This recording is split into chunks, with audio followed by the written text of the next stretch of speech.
You are out to destroy almost every edifice in the contemporary American way of life, our Judeo-Christian religion, our modified government-regulated capitalism, our rule by the majority will. Other reviews have said that you scorn churches and the concept of God. Are these accurate criticisms? Yes. I agree with the facts, but not the estimate of this criticism. It is a sin to write this.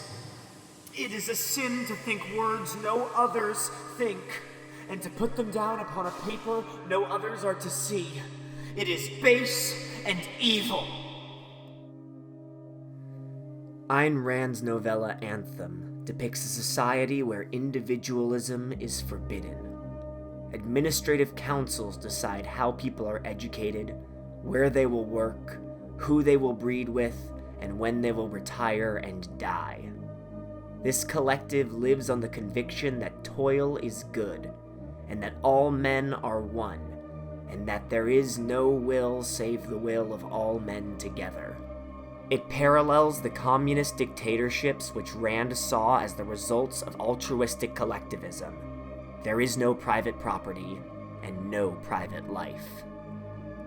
Equality 72521, the novel's protagonist, commits the sin of free thought. He questions the powers that be, has friendships, interests, and even love. Liberty 5-3000.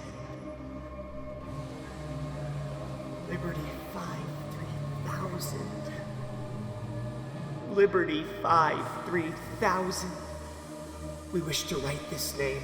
We wish to speak it, but we dare not speak it above a whisper. Men are forbidden to take notice of women, and women are forbidden to take notice of men.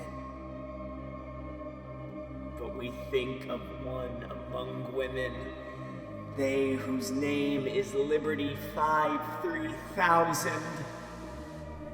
In Plato's Republic, Socrates illustrates the allegory of the cave. He describes men chained in a cave, watching shadows move on the wall. Unable to see where the images are coming from, these men believe this shadow puppetry to be reality. But a philosopher can free himself from the chains and see the source of this light, the reality of the world. His job is then to spread this enlightenment to the trapped men who are still in the cave.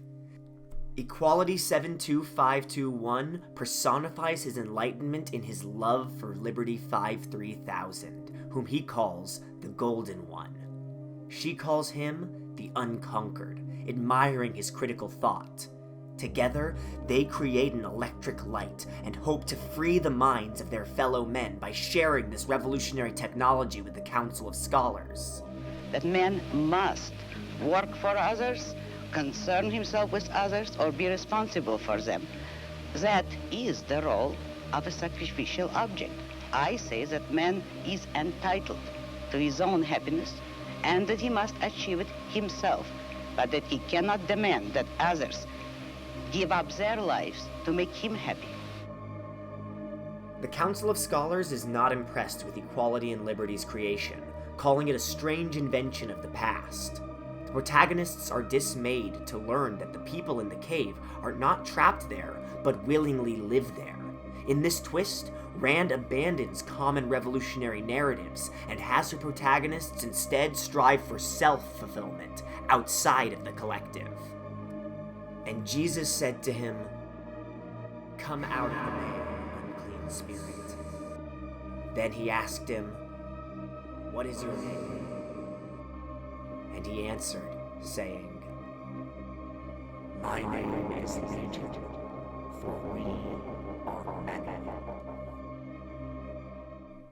The most jarring aspect of this novel is the constant use of plural pronouns to refer to singular characters. The philosophy of collectivism has brought in a worship of the word we. Equality 72521 struggles to break free from this barrier, since it isn't outside of himself, but ingrained in his self-consciousness.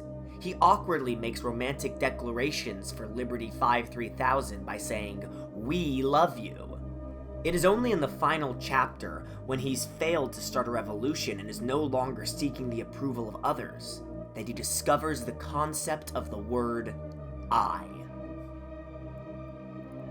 I am. I think. I will. My hands. My spirit. My sky. My forest. This earth is mine. What must I say besides? These are the words. This is the answer.